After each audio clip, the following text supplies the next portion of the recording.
reports from medical doctors on what really could have led to the cause of his death. But here in studio, we continue mourning and celebrating the life and times of Joseph Nkaissery, especially in his tenure as Interior Cabinet Secretary. And Mohammed, just before we cut you off, you were finishing off on your sentiments on Joseph Nkaissery. The hallmark of all great people, as you know, Isabel, is that they're modest, they're simple, they don't throw around their weight. And he's one of those people. And I'm talking about from a personal experience. Whenever he spoke to his juniors, you could tell the tenor of his language. It was a request, very polite men. Now, it's quite normal for people, when they die, we all join the polite society and we start giving eulogies. This is not it. I'm speaking from the bottom of my heart. I thought that this is one of the greatest Kenyans that I had occasion to meet, seriously speaking.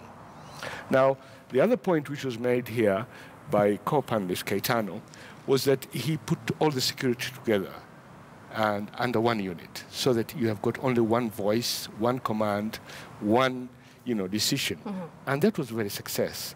Although he looked on the other side very modest and very nice and very approachable as a human being, and always he talked about human rights, that they will not breach the law, that they will follow the law to the letter, while executing very serious security matters in this country. Right.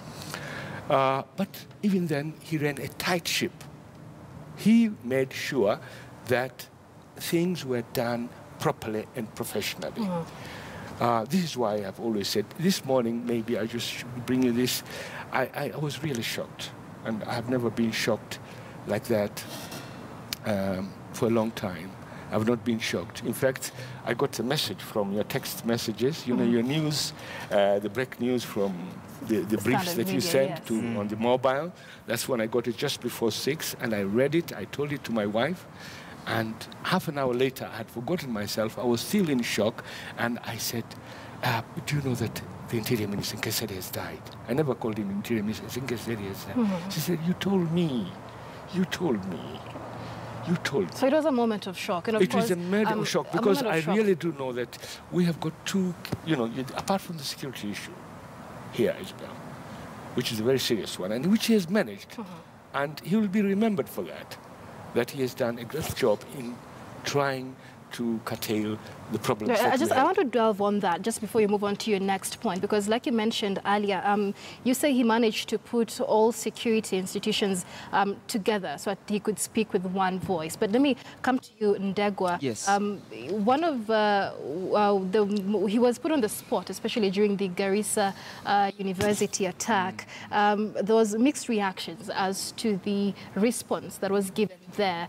Your thoughts on how he handled that and every other terror incident after that? May I say the majority of us, especially those who never had an opportunity of interacting with him one-on-one, like my colleagues here, what came to us was that tough man who is ready to act and can take any pursuit in so far as the security of the country is an issue.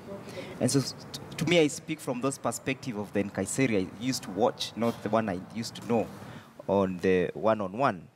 The Garissa response, despite the fact that there were lives that were lost, we still credit the general for the aftermath, in the sense that since the Garissa, he has been able to take control of the security apparatus, and to the extent that nothing of the Garissa has ever resulted again in the Republic. And all that we credit to him for having been able to be up to his game and to make sure that the security aspect is remember, for a country to develop, either politically, economically, and socially, you cannot wish away the question of security.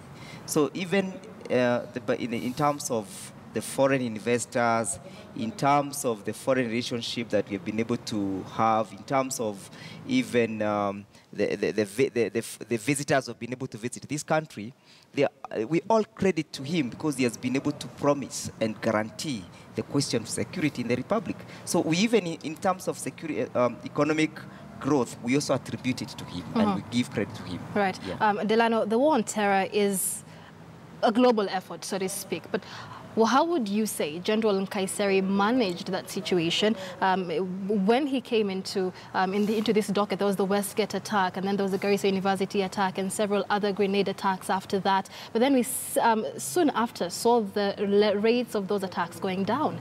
What led to that? What led to that, Michelle, is the fact that there was constant learning. From each incident, there would be constant learning.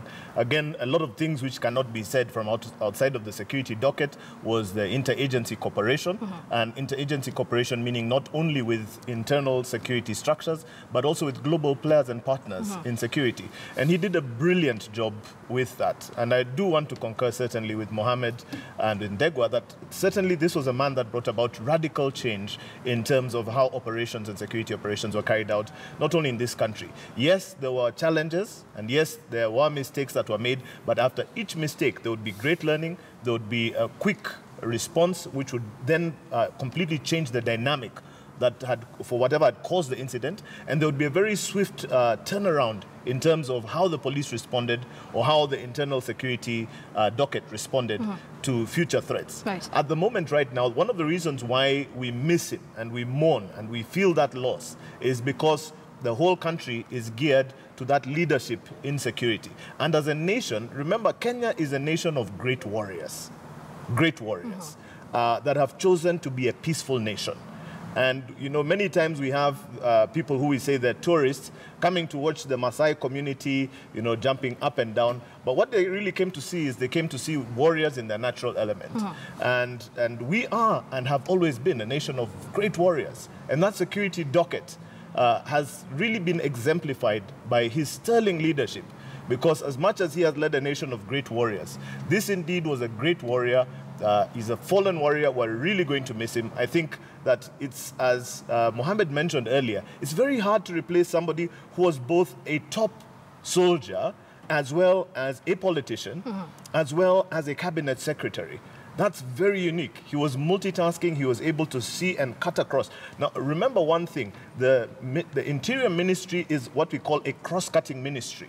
It cuts across all the other line ministries. It's very much like Treasury. So when you talk about Interior, security cuts across all ministries. And coming back to what Ndegwa was talking about, the economy, before any foreign direct investment comes into this country, they look at what is the security status of the country. Right. He was able to stabilize that despite the many attacks. He was able to bring in and draw in the right kind of people to come and make investments here and make them have that reassurance that everything was going to be well.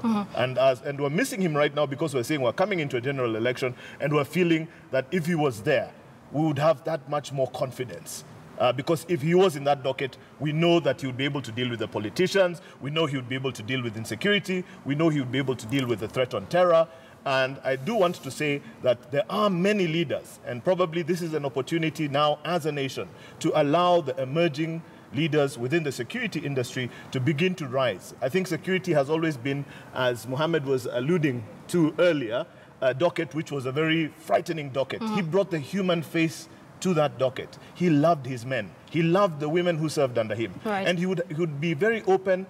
He would always listen. He would, when people would come with any challenge or any problem, he would first take time and listen. But then he would stick to the law. He was very disciplinarian. So with all the incidents that have occurred, whether it was Garissa, whether it is a lot of the challenges that we have had in the recent past that we've not talked about, the ID threat, from, you know, when the grenade attacks went down, you'll notice one thing, Michelle. Nairobi and Mombasa have remained relatively calm under his tenure. This is a plus. So has Eldoret, so has Kisumu, relatively calm. We've not had major incidents in our major towns and cities. We've not had major incidents in the counties. All these things were pushed out. And that's a sign of his security leadership. It shows that he did the job that he was supposed to do. Right, and of course, big shoes there to fill indeed. Remember, we are waiting from that press briefing from State House by President Uhuru Kenyatta. But even as we wait on that, it is important to note that the President and his Deputy William Ruto have cancelled their campaign tour of Lodwar, where they were supposed to go today in the wake of the sudden demise of the Interior Cabinet Secretary Joseph Nkaissery. And so we will be waiting on that press briefing from State House. The President will be outlining the way forward and how to mourn the Interior Cabinet Secretary. But here in studio, we continue with our conversation. Remember, you can also share your thoughts and memories of the late Joseph Nkaissery, the hashtag on Twitter. You can also tweet us at Michelle Ngele at KTN News. We will be sharing your views as we go along. Now, Mohammed, earlier on you had said it's going to be very hard to fill these shoes left behind by Joseph Nkaissery. But even just listening to the leaders at the Lee Funeral Home giving their messages of condolence, we're seeing a trend here in the security docket. I mean, there's George Saitoti, there's Joseph Olelenku, and there's Joseph Nkaissery, and many other leaders, many of them from the Maasai region. So there seems to be seemingly a trend here in the country. How do you think he cemented his role as a Maasai leader, especially even in this security docket? Personally, I believe that's a very difficult question, because the other two people, one of them is dead, and it's not nice to say bad things about a dead person. Right. But I think Nkaissery was an one-off, not from the point of view of those who are dead, who had served that ministries, and even those before him, but even the ones that who are going to be appointed. He's a one-off kind of a character. Keitano has also mentioned, I also stressed that point, that he combined a lot of, apart from his personal character as a serious man. The Maasai are warriors, and not only that, during the British time, there are certain nationalities in Kenya who were always appointed to the army. It's not only the Maasai, there are also other communities because of their warrior nature. They always make very good soldiers. There's another point, I think, which we should not miss.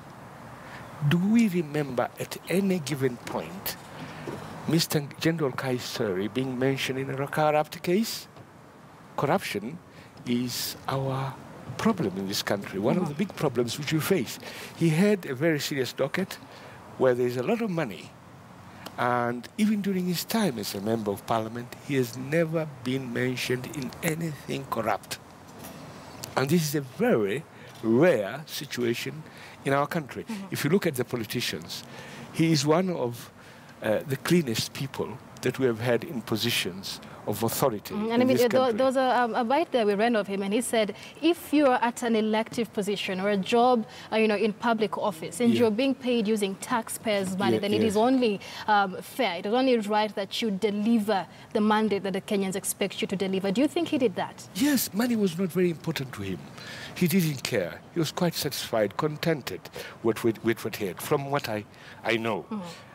He never made any kind of financial demands. I do remember one day that he was talking about an MP, and I won't mention his name, he won't be happy.